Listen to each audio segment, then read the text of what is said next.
and a wrong in connection necessarily. Exactly. I mean, sure, there's right and wrong sides, but there's not a right and wrong.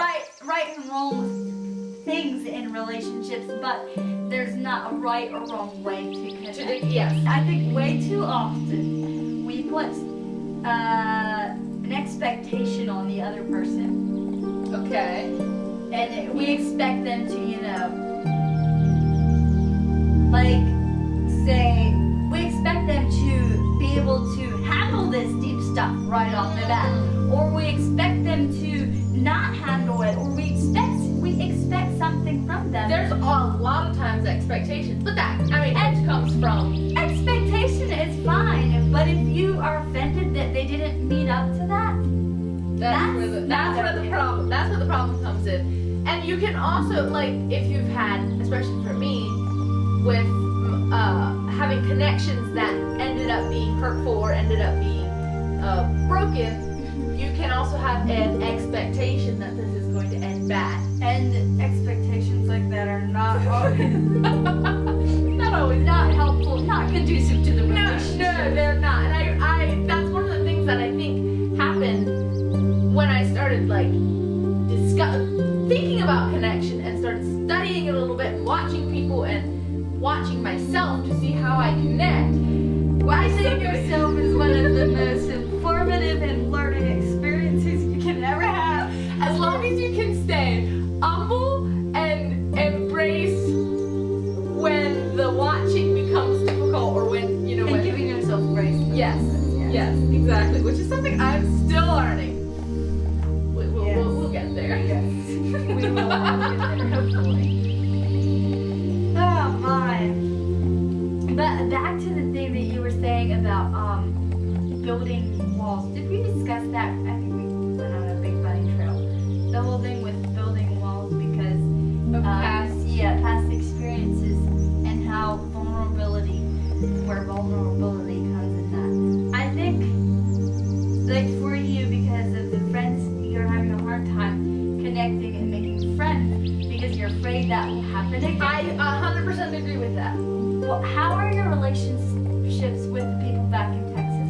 See, and that's the hard part, because I'm still connected to them. If I go back to Texas and we meet up, like, we're instantly very connected, but it's different. It's different, yeah. Very different. And so that is what left in the last 6 months since we moved, that is what left me feeling the most alone, was because it's not the same connection back there, but I can't make a connection here. And so then I'm just, like, stuck in the middle, can't go forward, can't go back, and just, like, very trapped. Like, the first 3 months here, I felt so trapped. Like, I don't know where to go. What to do? Because they're not, like, it is different because it's a different season of your life, and you don't belong in Texas anymore. And so, yes, you still connect, but it's not your home anymore. It isn't, and that is one of the most interesting things that happens when you move. You don't realize what happens until you go back again. Like, first time I went back again, as soon as I crossed into Texas, I bawled the rest of the 2 hours till we got to where they were going. It felt, but it was very healing. Like, it was very, very healing. I do not regret that whatsoever. Like, that was exactly what I needed. But it kind of helped me process the fact that, I don't live here anymore. And it might suck, but I also live somewhere else now. And I can make that same connection. The thing that I'm seeing with that, though, is that I'm sure it will happen again. Oh, I know it will. I know it will. That it will happen again, and the best thing for you to do is to learn how to be vulnerable and to lead other people into vulnerability. Okay. And also, if I'm open and trusting quicker, you can make a quicker relationship, stronger, faster. Plus, then you have experiences that past connections are still connections. They're only different. Now, the thing with moving from Pennsylvania to Texas was the fact that the connections up here were, like, completely, pretty much severed besides my family. That's kind of what happened in Michigan, and I kind of regret it, and it's kind of like, how else was it supposed to go? Yeah. And so that's kind of sad, because the first time going back was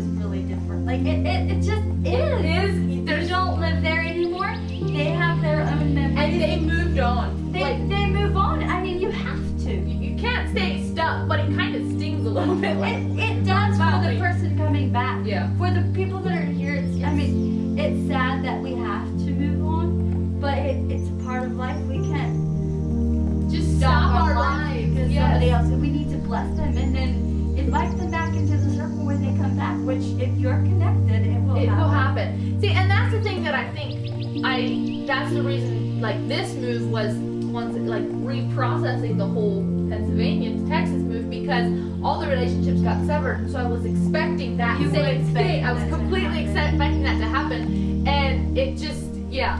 It's very interesting. I completely feel like moving from Pennsylvania to Texas was the same as moving from Texas to West Virginia, as in, like, it just brought everything that I didn't process in that move up here. See, but it doesn't have to be just moving that you make walls. Past relationships with anything that went wrong builds a wall. Gonna have to do with that one there. I'm sure I will. Like, I feel like I've walked through the whole thing with relationships. Right. I'm guessing. And it's dealt with for now. But if that would ever come up again, I'm guessing I would You'd have hit to. another level. I know I would. But you are aware of it now, and so you're prepared for it. The thing about it is that there's a lot of things in life that I have dealt with, and then I come through on the other side. But I know that there's going to be more things, and I just am enjoying where I'm at right now, and we'll deal with it when it comes. See, and that's the thing that for me, the first couple months, I didn't have the awareness of what was going on. Like, if you're not aware of it, it is so hard. It's horrible. You don't know what you're doing. You know something's wrong, but you don't know what. You don't know what it is, so you have no idea How to fix it, Yes. how to make it better, how to process it, how to. It's the worst. Trust me, I know. By a multitude of counselors, there is safety. A multitude of friends, and then when you don't have friends because you can't connect, that's actually It's a whole problem. that's actually the problem, and you don't know what the problem is. Like, it's awful. Thank you. That's precisely what I was trying to say. Yes, exactly. But that's one of the things where I don't know what switched it for me. I really do not know what switched it for me. Probably the fact that Probably me telling you that everything's okay and that people actually like you. probably that. Either that, and I also think it had to do with by nature I want to trust people. By nature I want to make a connection. So I would keep bumping up against this wall, and I think like the youth boot camp kind of helped to bring it up even closer. Helped to, like, bring it up to a head, and then in the next couple months I kind of kept bumping into it and began to realize, oh, this is what's going on. Yeah. Kind of. Well, and that youth activity where you basically made yourself available to vulnerability. Yes. You were vulnerable, saying that I want vulnerability. I was so scared. Like, that was, like, my heart was, like, pounding out of my chest, and I felt so, like, I just wanted to just shrivel up into a tiny little ball and sit there quietly. Go through the floor. Yes, just wanted to disappear, hide behind the chair that I was sitting on. But I think that was the switching point for me connecting with the youth. Yeah. I think it was, because I suddenly realized that Now they know. now they know, now they're turning back. They're turning back. I can't be perfect anymore, and they know it, and suddenly that made it all okay. Yeah. Like, it was just the initial, like, pushing through and saying, hey, if I got a fault, can you please call me out on it? But honestly, putting yourself out there in a place where you have, like, just choosing to be vulnerable in the situation is one of the best things you can do for connection. And I think that vulnerability, sometimes it's hard and sometimes it's ugly, but especially in relationships, vulnerable people, you don't really have to guess where they're at. Whether it's what you agree with or what you don't have to guess. And that's one of the things that I like the most. I don't care if I agree or disagree, but if I know where they're at and that I know that they still love me and that we're still friends and we still connect, that's amazing. And I love that. And so I was like, struggle with this a lot because I'm like, oh, I don't want them to know where I'm really at with things, but you know what? I want to give them that gift. It might not feel like a gift or seem like a gift, but it is a gift. And it takes, in that situation, it takes two to be like both sides of the equation have to be okay with that level of vulnerability. Like if you're okay, so if you would just like say this is where I'm at, and the other person has previous walls, you might bang into those walls. Well, I'm sure I would, and even I want to be able to do it even if there are walls, because if it makes them mad and if it triggers them like crazy and yada, they can go off on their little run, but they will still know where I'm at, and so whenever they're ready to come back, Yes. Yep. because I do that, people do that for me, and I go on my little runs, but it's nice to know that when I come back, that's where they are. I don't have to guess. That's true. That is very true. And for me, I often like I have such a need, probably a need for people to like me that I don't want to like bump up against any walls or demons or triggers. And then you also want to be considerate and respectful of where they're at. Right. That's hard. knowing where. I think a very huge key is warning them, telling them, this is me being vulnerable. I want this because I want you to know where I'm at. If this makes you mad, I'm sorry, but This is where I'm at. I agree. The warning and preparing them kind of helps it so it doesn't come like a slap on the face just out of nowhere. It's kind of they're ready for it. Yeah. What's the conclusion of the matter?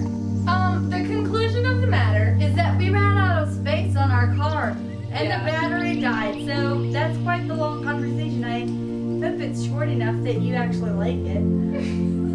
I think the After all the conclusion, editing after is all the editing is done, but I think the conclusion is that vulnerability is directly involved with connection. You can't have connection without vulnerability, and if you have vulnerability, I think connection comes automatically. Yeah.